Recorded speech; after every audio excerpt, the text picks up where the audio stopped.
二次元イラストを愛するあまり、現実世界の人間を見ても輪郭線が見えるようになってしまった新人類の諸君、こんにちは。クロスアートクリエイターのライドレックスです。今回は久しぶりにイラストの描き方講座を行うことになりました。イラストを描き始めた初心者の皆さんが絵を描く際に輪郭線や線描を描くことに苦戦しているという話を耳にしたからである。パソコンやタブレットで線を描くと紙の上にペンで描くのとは異なり、線が思った場所に表示されず、何度もやり直しボタンを押して線を描き直すことになってしまい、絵の完成が遅くなるということである。それで今回はクロスアートクリエイターである俺が線描を描かずに線描を作り、しかも普通に絵を描くより圧倒的に早く絵を仕上げる方法を現世の皆さんへ伝授しようと思う。感謝すべきと言えよう。なんせ圧倒的な早業を無料で教えるのだからな。これから話す描き方はネット上で教えている絵師を見かけたことがないから、おそらく知らない人がほとんどなはずである。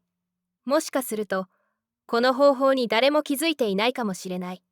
気づいていないからこそちんたらと何十時間何百時間という時間を費やして線描と格闘しているのだろうからな。実際には線描なんか描かずとも線描は作れるのである。この方法を知ったら諸君はきっと一体今までどれだけ線描に時間を費やしただろうかと自分自身を呪って高いところから飛び降りたくなるかもしれない。だが死んではいけないのだ。生きていれば改善できるのである。生きて努力したら技術を身につけられるのだ。さて、あまり受けるとも思えない長い前置きはこれくらいにして、早速線描について話そう。そもそも線描とか輪郭線とは何であろうか。現実の世界に輪郭線はない。だから輪郭線を描かないことが正解の一つである。美術系の油絵のようなものには輪郭線がないものが多い。輪郭線はモチーフと背景の境界線を区切る線であり、場合によっては影の太さである。輪郭線で描く絵というものは現代では主に漫画である。漫画は白黒で描くから、白い紙の上に黒いペンで描かなければいけない。その黒い線と背景の白のバランスだけで作品を仕上げなくてはいけないから、線描が必要なのである。だから、カラーイラストであれば、線描は必要ではなく、色の濃淡だけで絵を描くこともできる。線描にベタ塗りで色を塗って仕上げる絵というものは漫画やアニメの描き方であって、水彩画や油絵といった描き方とは別なのである。さて、諸君が漫画の絵をイラストと称して、日々、線描を描いていることは承知している。線描のあるイラストを完成させるには、主に3種類方法がある。一つずつ説明しよう。一つ目は、線描を先に描く方法である。まず、ラフを描いて、その上からもう一度ペンでなぞって下書きをして、さらにその下書きの上から清書のペン入れを行い、その清書された線描の絵の残りの白い空白に色を塗って完成させる。この描き方が一般的に多い方法である。この方法の場合、線描は3回行う必要がある。ラフ、下書き、清書である。はっきり言わせてもらえば、無駄な作業の繰り返しでしかない。次に2つ目の方法である。それは線描を後から描くという方法である。まずは、ペン先を思い切り太くして、アナログでいうところの平筆のようなペン先でもって、キャラクターや背景を大まかなシルエットで描いていき、その形を整えながら厚塗りしていって、最後にキャラクターと背景の境界線など必要な場所に線描を書き入れるのである。厚塗り系のイラストレーターの多くは、この方法で描く。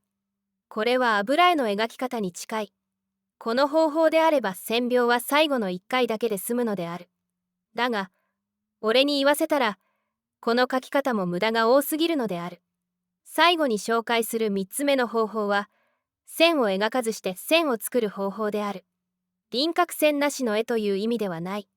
この画面に表示している絵のように、線描がたくさん入っている絵である。この描き方が漫画やアニメ調のイラストの描き方としては最速である。これから詳しく動画で説明するので、手順を暗記すべきである。ちなみにこの絵の作画にかかった時間は30分程度である。そして、ラフも描いていないし、下書きもしていない。一発書きで仕上げた絵である。絵を描けない人には信じられないかもしれないが事実である。正確な線がきれいに描かれているであろう。後でタイムラプス映像を流すからじっくり見てくれたまえ。それでは、この魔法のような作画技術を具体的に手順を追って解説しよう。今回はアイビスペイントというお絵描きアプリを使用するが、クリップスタジオでも手順は同じである。このミクの絵が描かれた手順を追って説明していく。まず、対象定規を中央に設定する。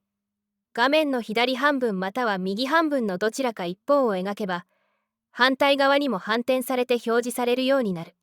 俺は普段、3D モデル用の三面図を描いているから、左右対称の正面図を描かなければいけないため、こうしているのである。だから、対象定規を使いたくない人は使わなくてもよい。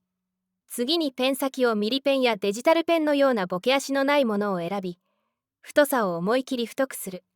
この太くなったペン先で面で描いてゆくのである。最初に素体を描く。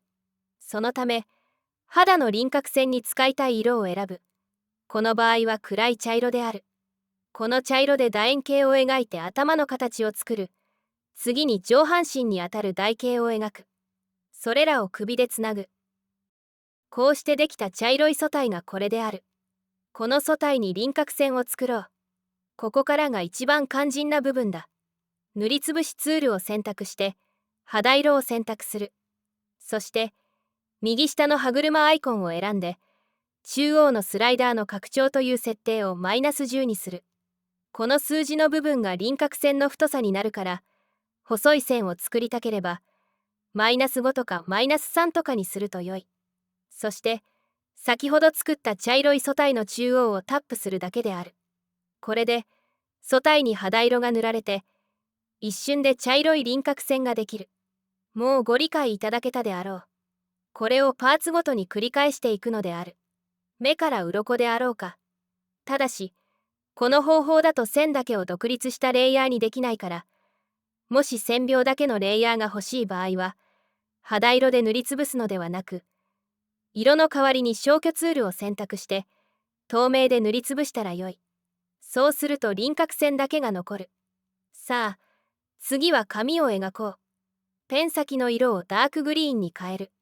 これは紙の輪郭線になる色である。これで髪の毛を面で描く。毛先の細かい部分を尖らせたいときは、消しゴムツールで削って尖らせる。そして髪の毛のベースカラーであるライトグリーンを選択して、塗りつぶしツールで髪の毛をタップする。これだけでこのように輪郭線ありの髪の毛が完成する。ラフも下書きも必要がないことが理解できるであろう。アニメや漫画の現場では、色塗り工程において、線が途切れていてはダメで、線が閉じていなければいけない。バケツ塗りの際に線が途切れていると、色がはみ出してしまうからである。この技法であれば、最初から閉じた線を作れる上に、同時に塗りつぶしまで完了するのである。この技法は、ライドレックス式、高速画法と命名しておこう。ここから先はパーツごとに同じことの繰り返しになるから、タイムラプス映像で早回しで見ていただこう。髪の毛の内側の線を作り、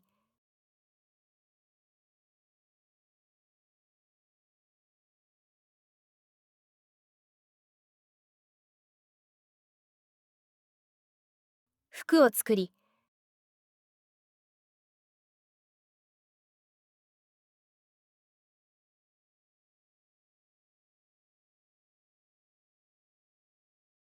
肌の影と服の影を作り、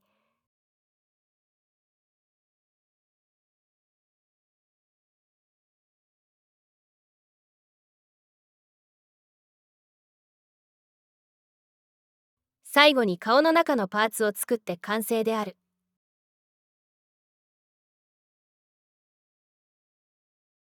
黒目の部分だけは色トレースで描いている。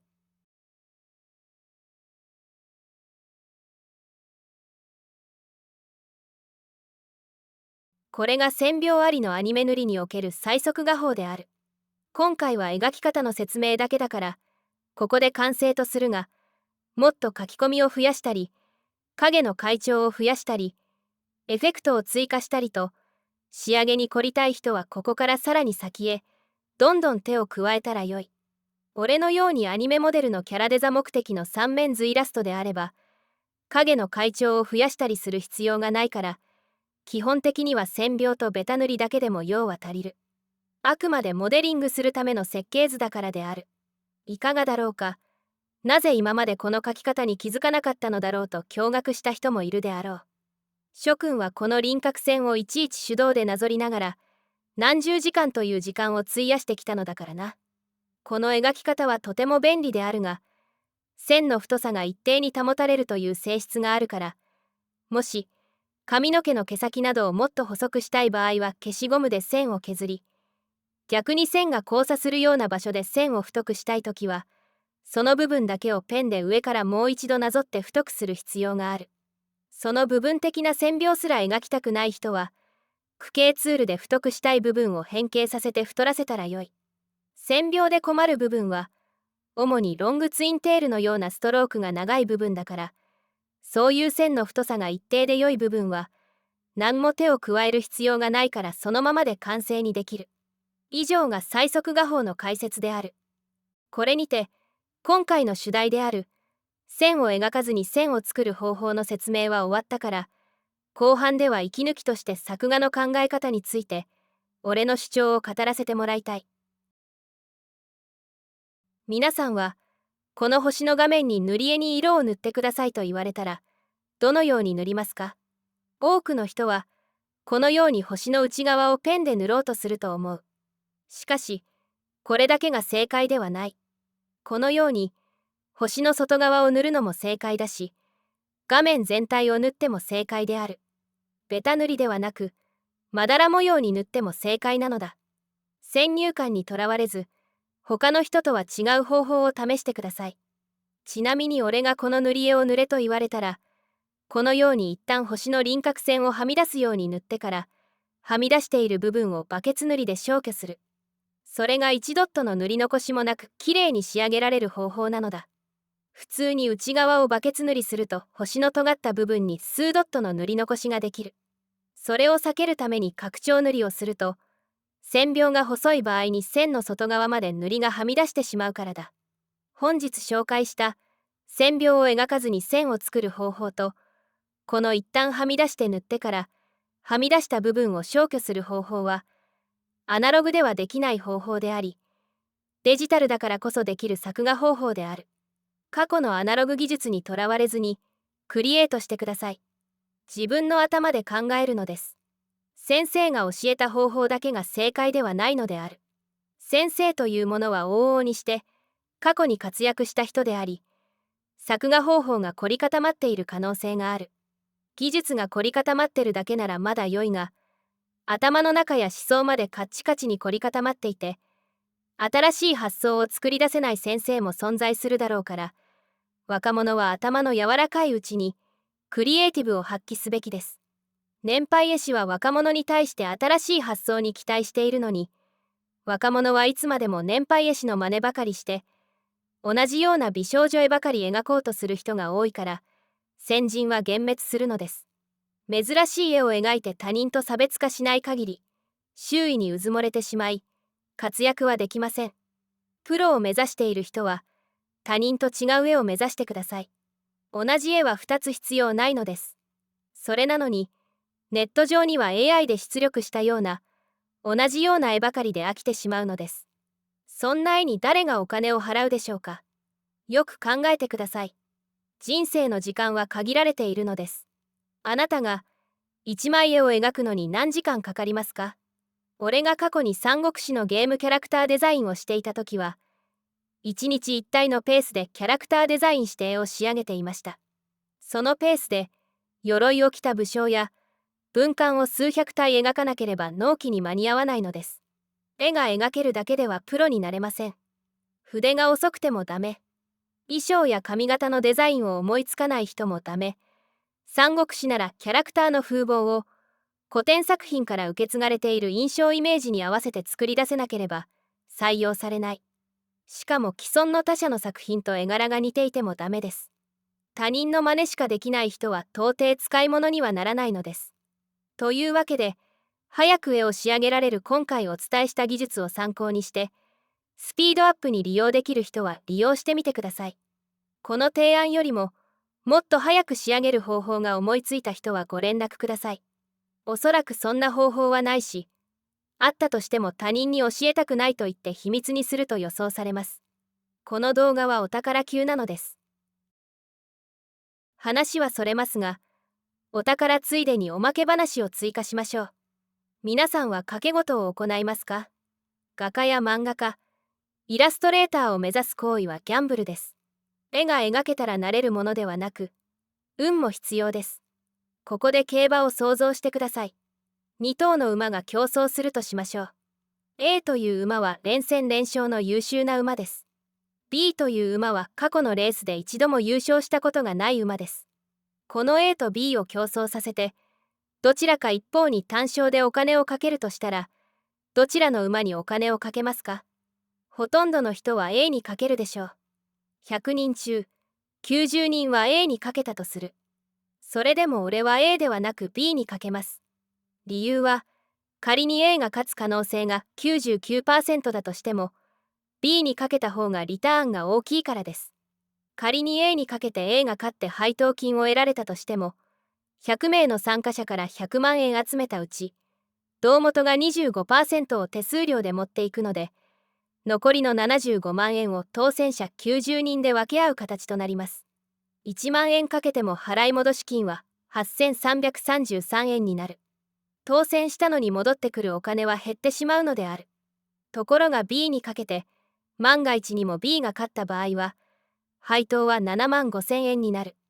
7.5 倍になって帰ってくるのです。こういう二者択一の賭けなら、人気のない方にかけるのが鉄則なのです。馬の体調やら、その日の天気やら、騎手の腕やらをいちいち判断するまでもなく、皆が A にかけているのであれば、儲けたいなら B にかけるしかないのです。皆の反対側に向かうのです。皆が同じような美少女絵を描いているなら、他の絵を描くのが成功の秘訣です。俺が普段制作している 3D モデルの場合について考えてみましょう。3D モデルの場合、輪郭線はモデルが完成した後から各種アプリで線の太さを自由に変更することができるため、モデリング作業中に線の太さを気にする必要はない。諸君が苦労しているのは静止画イラストだからである。AI 普及のせいで静止画イラストが売れなくなった現在において、なぜいつまでも静止画イラストに固執するのだろうか。静止画イラストにとらわれずに 3D モデルも作ってみてはいかがだろうか。3D なら360度、自由自在にカメラアングルを変えて絵を作ることができる。また、モデルの関節を動かして自由なポーズも作れる。服を着せ替えたりすることもできる。皆が静止画イラストばかり発表するからうずもれるのであり、3D 作品は作る人が少ないから目立つのである。話が長くなってきたので、この辺りで終えることにしよう。皆さんの周囲にイラストを描く人がいて、線描が苦手な人であったなら、この動画を紹介してあげてください。それでは皆さん、また次回の動画でお会いしましょう。